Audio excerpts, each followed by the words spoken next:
Welcome to Andhra news. నా పేరు భావన. వై రామవరం మండలం చవిటిదిబ్బల పంచాయతీ పూతికుంట గ్రామంలో ఉమా రామలింగేశ్వర స్వామి ఆలయానికి పోటెత్తిన జనం.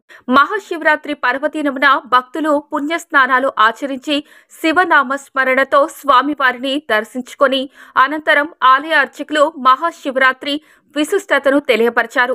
ఈ కార్యక్రమానికి పోలీస్ శాఖ వారు, మెడికల్ డిపార్ట్మెంట్ వారు మరియు నంబర్లు గ్రామ పంచాయతీ సర్పంచ్ బా రమేష్ ఎటువంటి అవాంఛనీయ సంఘటనలు జరగకుండా ముందస్తు చర్యలు తీసుకున్నారు. ఈ రోజు రాయపల్లి వెన్నెలమెట్ట కొండ మీద ఉన్నటువంటి శ్రీ దుర్గా భ్రమరాంబికా సమేత మల్లికార్జున స్వామి వారి ఆలయం వద్ద ఈ రోజు భక్తులు పోటెత్తారు. ఈ యొక్క వెన్నెలమెట్ట యొక్క కార్యక్రమంలోనూ ఈ యొక్క పరమేశ్వరుడు ఎప్పుడూ కూడా అందరికీ కోరిన కోరికలు తీరుస్తూ ఈ ఆలయ ధర్మకర్త అయినటువంటి కామరాజు గారు, ధర్మపత్ని అయినటువంటి వెంకటరమణ గారు నిర్మించినటువంటి ఈ గుడిలోను, అలాగే గ్రామాలందరూ కూడా, గ్రామాల్లో ఉన్న వాళ్ళందరూ, చుట్టుపక్కల వాళ్ళందరూ కూడా వచ్చి ఈ యొక్క శివాలయంలోను పూజలు చేసుకుంటున్నారు. అలాగే ఇక్కడ పూర్వనిత్యం వహిస్తూ ఈ యొక్క శివాలయం మంచి చెడ్డలు చూస్తూ ప్రతి ఒక్కరూ కూడా దీనికి ఎంతో ఆసక్తికరంగా స్వామివారి అనుగ్రహం కలుగుతున్నందున ప్రతి ఒక్కరూ కూడా ఈ శివాలయానికి వచ్చి జయప్రదం చేస్తున్నారు. కాబట్టి మీరందరూ కూడా వచ్చి ఈ యొక్క శివాలయాన్ని సందర్శించి ఆ స్వామివారి యొక్క అనుగ్రహం పొందుతారని మరి కోరుకుంటున్నారు. విభూతి, చెంటు, లవండరు, ఒట్టివేళ్ళు ఇత్యాది సుగంధ ద్రవ్యములతోటి 11 రకములైన ద్రవ్యములతోటి స్వామికి అభిషేకం చేసి పూజ చేసి స్వామికి నీరాజ మంత్ర పుష్పాలు చేయడం జరుగుతుంది. ఎవరైతే భక్తి శ్రద్ధలతోటి వచ్చి ఈ పూతగుంటలో ఉన్నటువంటి ఈ పార్వతీ సమేత ఉబ్బులింగేశ్వర స్వామికి మనసా వాచ కర్మణ ఆ స్వామిని అర్చిస్తారో వారికి తీరనటువంటి కోరిక ఏమి ఉండదు. అటువంటి మహిమాన్వితమైనటువంటి ఈ పరమేశ్వరుని కొలుచడం, ఇవాళ శివరాత్రి ఇవ్వడం, ప్రతిరోజు మనకి శివరాత్రి అంటే మనం నిద్రిస్తే శవాకారంగానే ఉంటుంది.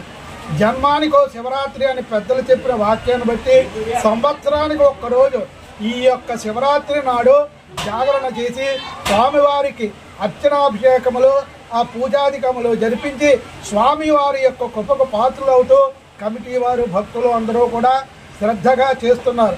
వారందరికీ కూడా, ఈ భక్తులకి, కమిటీ వారికి, ఈ రాష్ట్రంలో ఉండేటటువంటి ప్రజలకి, రాష్ట్రంలో ఉండేటటువంటి నాయకులందరికీ కూడా సుపరిపాలన ఇచ్చి భక్తులందరినీ కూడా సుఖంగా ఉండేటట్లుగా చూసి స్వామివారి యొక్క అనుగ్రహాన్ని పొందుతారని కోరి ప్రార్థిస్తున్నాం. పూర్వకాలంలో ఈ లింగాన్ని ఒక పంది వచ్చి అలాగా రాసుకుంటూ ఉండేది. అలా కొంతకాలానికి ఆ పంది మరణించడము అది చూసినటువంటి గ్రామస్తులు గమనించి ఇదేదో మహిమాన్వితమైనటువంటి చోటు అని చెప్పేసి అప్పుడు పందిరి కింద వేసి పందిరిని పాకచేసి నమస్తే పరమేశ్వర, నమస్తే వృషభారూఢనకారాయ నమో నమః, నమస్తే అస్తు భగవన్ విశ్వేశ్వరాయ మహాదేవాయ త్ర్యంబకాయ త్రిపురాంతకాయ త్రికాగ్నికాలాయ కాలాగ్నిరుద్రాయ నీలకంఠాయ మృత్యుంజయాయ సర్వేశ్వరాయ శివాయ శ్రీమన్మహాదేవాయ నమః. పూర్వకాలం నుంచి స్వయంభువుగా వెలిసినటువంటి పూతగుంట ఆ స్వామికి పేరు ఉబ్బులింగేశ్వరుడని, పార్వతీ ఉబ్బులింగేశ్వరుడని నామకరణం చేయడం జరిగింది. ఉబ్బులింగేశ్వరుడని నామకరణం చేయడానికి కారణం, నేను 30 సంవత్సరాల నుంచి కూడా ఇక్కడికి రావడము, ఈ లింగం చుట్టూ కూడా పెద్ద పుట్ట ఉండడము, ఒక చెట్టు పుట్ట మధ్యలో లింగం ఉండేది. అటువంటి అప్పుడు మేము ఇక్కడ వచ్చి అభిషేకం చేస్తూ ఉంటే కూడా ఆ పుట్టలోంచి నాగుపాము బయటకు వచ్చింది. అటువంటి ఆ పాము వచ్చినా కూడా భక్తులకి ఏ విధమైనటువంటి హాని చేయకుండా మళ్ళీ ఒక 5 నిమిషాలకి కనపడకుండా పోయేది.